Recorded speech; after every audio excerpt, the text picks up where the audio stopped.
how do we build an AI literate workforce that people that have the insights that alone has, and then sort of can bring them into the enterprise? What's your I mean, perspective on I that? think part of it's a mindset shift. Like you've got to be curious and you have to want to Yeah. experiment and try things.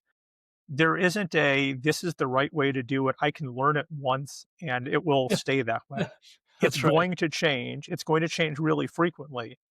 And to be fair, that just weirds some people out. They aren't ready for that. They don't have that kind of like continuous learning mindset where they always want to be doing that. But if you do, you're absolutely going to be that 10x engineer because there's so much you can do and it keeps changing. I've got the same personal project that I haven't been able to complete for going on a year and a half, 2 years now. But every 3 months, I start from the beginning, give it the same style prompting, and say, how much further can AI get now than it could 3 months ago?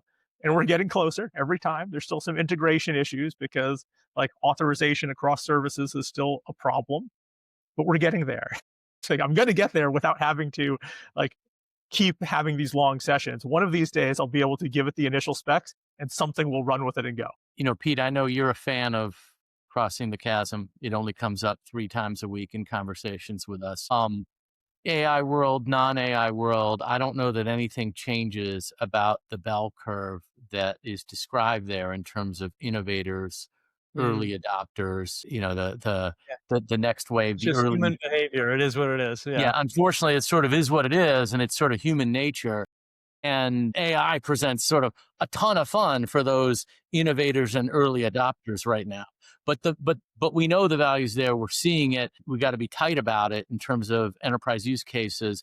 I do think there are things that we're seeing that we're working with organizations on and that we're seeing companies work with that sort of try to push people along that curve. Even we do it within our own organization, things of channels to share things like our own Gen AI Nerd Out channel and some of the learning channels.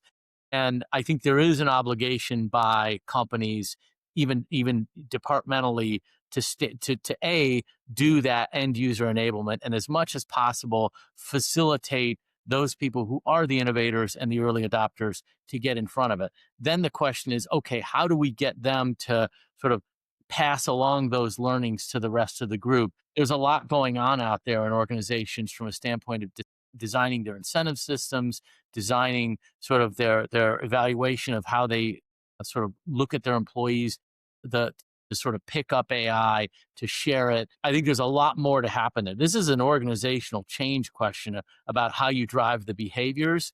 And those organizations that are embracing some of those behavioral modification sort of tools and techniques are going to benefit from it.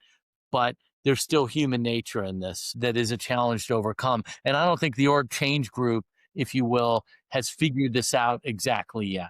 But man, those groups that are figuring it out earlier, I've talked about this before. We have the opportunity in what we do at Answer Rocket to work with mid-cap clients, mid-sized companies, and large organizations.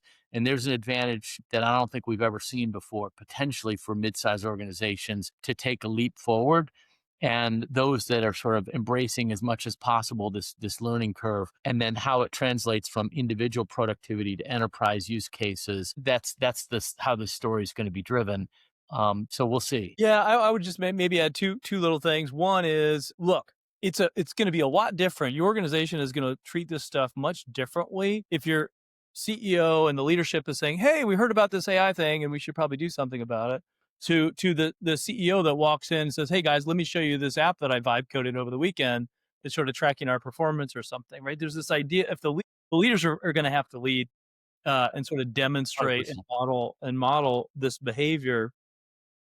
And the other thing that just sort of hit me alone, you talked about generalists, and Shanti, you talked about curious, and I thought, oh, that's who you need to be hiring. You need to be hiring the curious generalists as opposed to hiring for, oh, you have all these skills, right? Because you can learn. By the way, you can learn so much so quickly.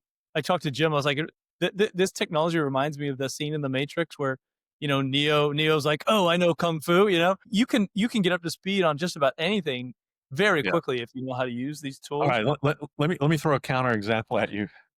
Just because to stay balanced, we're building a product, and you know there's this there's sort of this technology barrier, I guess I would say. At some point, when you're vibe coding something, if you don't really understand the code that it's writing at all, Right. it all seems pretty good. Like Yeah. there's no Right. notion of like, hey, this makes sense. Like, and to me, like, generally speaking, when I'm reading a plan and I'm like, okay, you got basically the general stuff right.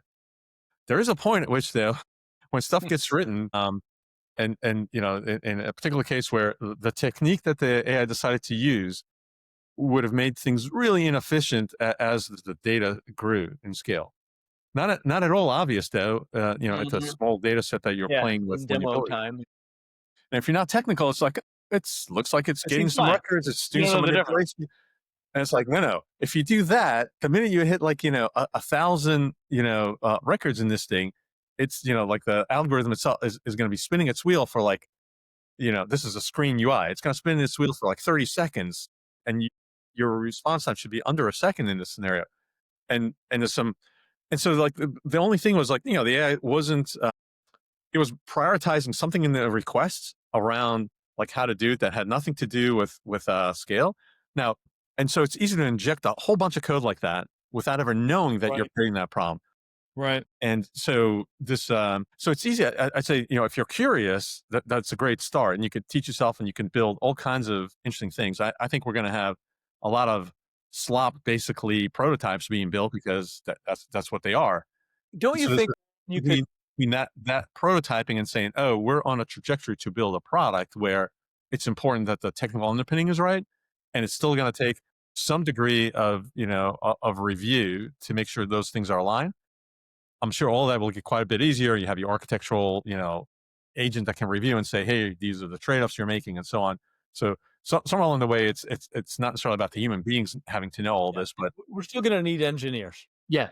we're Good definitely engineering doesn't go away.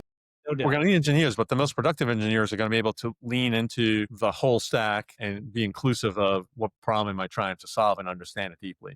I But I think think all this non-engineers will have says, the challenge. Yeah, so the challenge flows both ways, right? Non-engineers have the challenge of understanding the technology better. Engineers have the challenge of understanding yeah, the domain better. right. But the gist, I think, is the time cycles for this stuff shrinks just dramatically.